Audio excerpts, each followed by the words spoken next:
Hi. All right. This is the video for Module 15, the very last module this semester. So yay for that.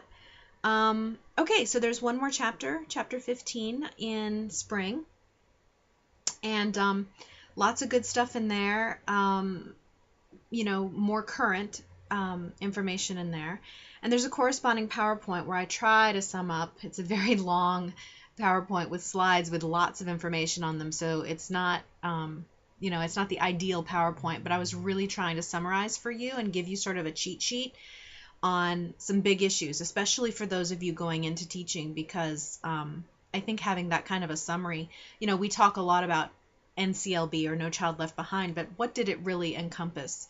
So I tried to give you that with that PowerPoint. But basically it starts with, in that chapter, what leads up to the major legislation that is now sort of overtaking our country.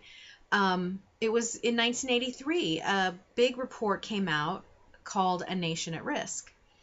And, it basically said a lot of negative things about the public school system and that it was failing our children. And, this was 1983. There are critics out there who would argue that it was during the Reagan era and, there were other issues going on. There was a building up of the military and the Star Wars program and, trying to bankrupt the communists in the USSR, which, still existed during this time frame. So there are some that believe that taking away from education, A Nation at Risk didn't have a lot of, easily accessible research or any research to back it up at times. And some people would argue that it was a way to convince Congress and the people of America to let funding go more toward the military and not toward education, but it just, depends on who you read and what you believe. But just understand that there's a lot of controversy around A Nation at Risk, and many people will, Ravitch, her take on it is going to be less critical because, again, she was involved in a lot of that back then. So, of course, she's not going to turn on herself and say, oh, well, I was, she's okay with saying I'm wrong, but she'll still say that there was evidence in A Nation at Risk that was valid. However, there are others that will completely tear it apart and say there's nothing in A Nation at Risk. It was completely political. But, who's to know who was right? But anyway, what it did do is it led to NCLB, No Child Left Behind, many years later. But, and in increments, there was Goals 2000 and, first, George H.W. Bush had, his plan for education, and then, of course, Clinton took over and had his plan and so forth. So it just kind of builded, and it really didn't matter whether it was a Democrat or Republican, and it still doesn't seem to matter. Both sides of the fence seem to believe that corporate reforms, market reforms, what they call sometimes neoliberal reforms, are the way to go. So that's where we're at with that. So there's a great PowerPoint there. I try to sum it all up for you. I talk a little bit about the pros and cons of standardized testing and, just a lot of pulling a lot of things together.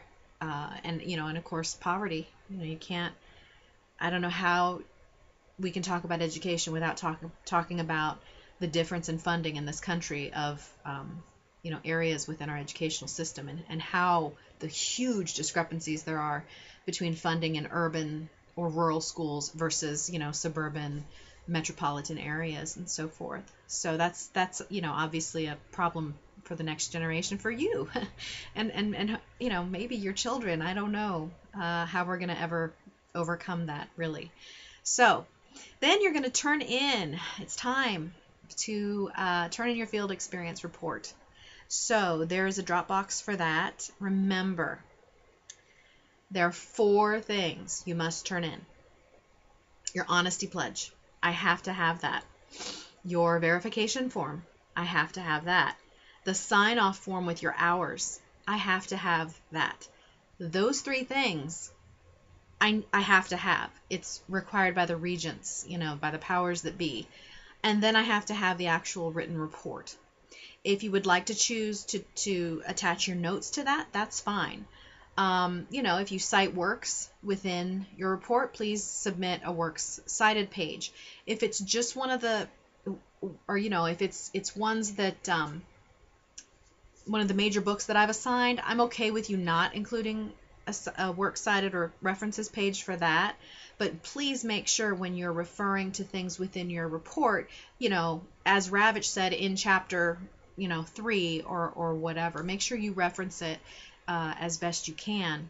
And it's good to practice APA format as well. So I have a rubric. I think there might be a rubric within the report. You do not need to upload that because I can use my own rubric to do that. So again, to repeat, honesty pledge, verification form that's signed by the supervisor who was over you during your tutoring or mentoring, and then your hours form. I need those documents. So you're going to have to scan those and upload them to the Dropbox. And then of course your report. And I've summarized the guidelines for that again on the Dropbox, itself, as well as on the checklist for this particular module. Please use headings. Use the headings. Bold it, put section A, and then whatever, the title, that's the description, I guess, of your placement. B, the activities that you did. C is a really, really important section. This is where you're tying what you learned in this class to the field experience. Okay? I want three good connections to something that you learned. Okay? So the other sections may only be a paragraph or two, right? This section needs to be a couple of pages long.